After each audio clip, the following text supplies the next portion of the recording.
18वीं सदी का भारत ये एक ऐसे दौर से गुजर रहा था जहां सब कुछ बदल रहा था। एक तरफ एक बहुत बड़ा साम्राज्य बिखर रहा था, तो दूसरी तरफ एक बिल्कुल नई, एक अनजानी ताकत उसकी जगह लेने के लिए तैयार हो रही थी। चलिए आज मिलकर समझते हैं कि इस बड़े बदलाव ने भारत के इतिहास को हमेशा के लिए कैसे बदल दिया। तो सबसे बड़ा सवाल यही उठता है कि दुनिया के सबसे ताकतवर साम्राज्यों में से एक मुगल साम्राज्य आखिर ताश के पत्तों की तरह ढह कैसे गया। और आज की हमारी ये जो पूरी पड़ताल है, इसका आधार है उत्तराखंड मुक्त विश्वविद्यालय का स्टडी मटेरियल। तो चलिए कहानी की शुरुआत करते हैं उस दौर की सबसे बड़ी घटना से, मुगल साम्राज्य के पतन से। कहते हैं ना, हर बड़ी कहानी का एक टर्निंग पॉइंट होता है। इस कहानी का वो मोड़ था साल 1707। इसी साल मौत हुई थी सम्राट औरंगजेब की, वो बादशाह जिसने मुगल साम्राज्य को उसकी सबसे ऊंची बुलंदियों पर तो पहुंचाया, लेकिन शायद अपनी ही नीतियों के बोझ तले उसे दबा भी दिया। तो सवाल ये है कि साम्राज्य इतना कमजोर हुआ कैसे। देखिए, इसकी जड़ें खुद औरंगजेब के शासनकाल में ही थी। एक तरफ तो उसकी बहुत ज्यादा सेंट्रलाइज्ड नीतियां और दूसरी तरफ उसकी कट्टरता। इसकी वजह से मराठा, जाट और राजपूत जैसे बड़े बड़े ताकतवर ग्रुप्स दुश्मन बन बैठे।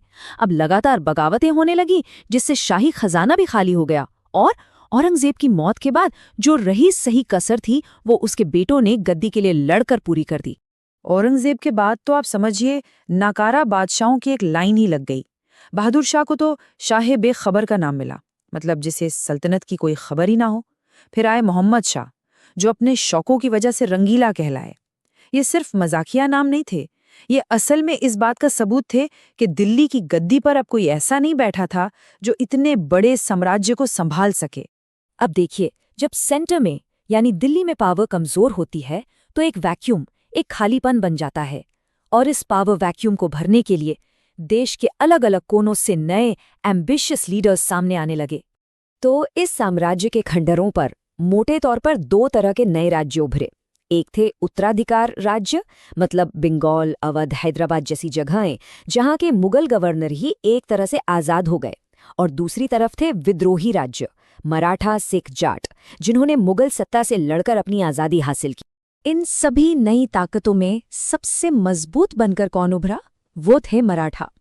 पेशवा बाजीराव प्रथम जैसे जबरदस्त लीडर्स की अगुवाई में उनका एक बड़ा सपना था, हिंदू पद पादशाही का, मतलब एक पैन इंडिया हिंदू साम्राज्य बनाने का।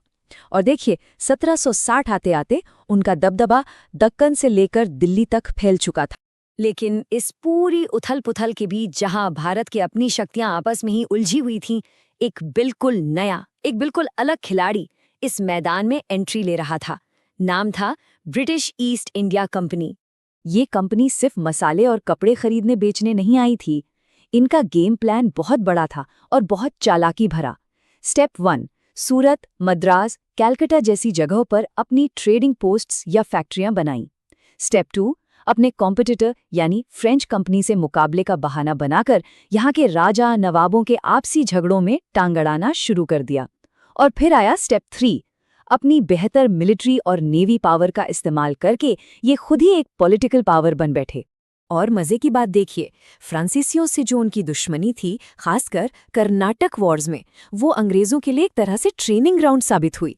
यहीं पर उन्होंने वो फॉर्मूला सीखा जो आगे चलकर उनका सबसे बड़ा हथियार बना, फूट डालो और राज करो। मतलब भारतीय राजाओं को आपस में लड़ाओ और खुद मलाई खाओ।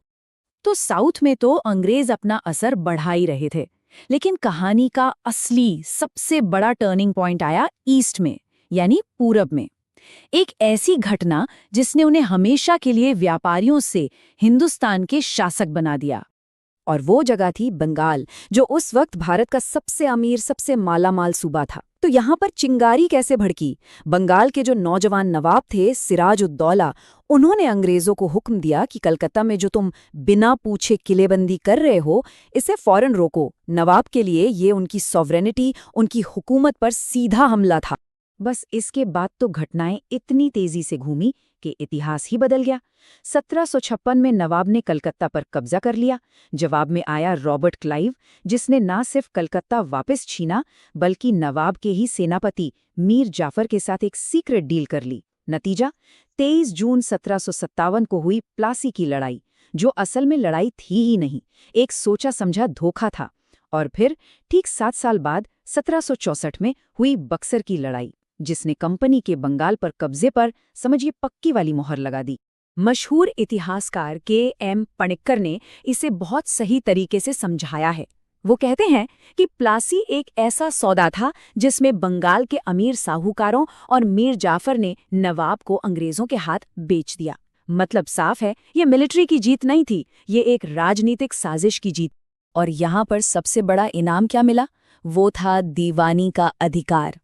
बक्सर की लड़ाई के बाद मुगल बादशाह ने ईस्ट इंडिया कंपनी को बंगाल, बिहार और उड़ीसा से रेवेन्यू यानी टैक्स वसूलने का हक दे दिया।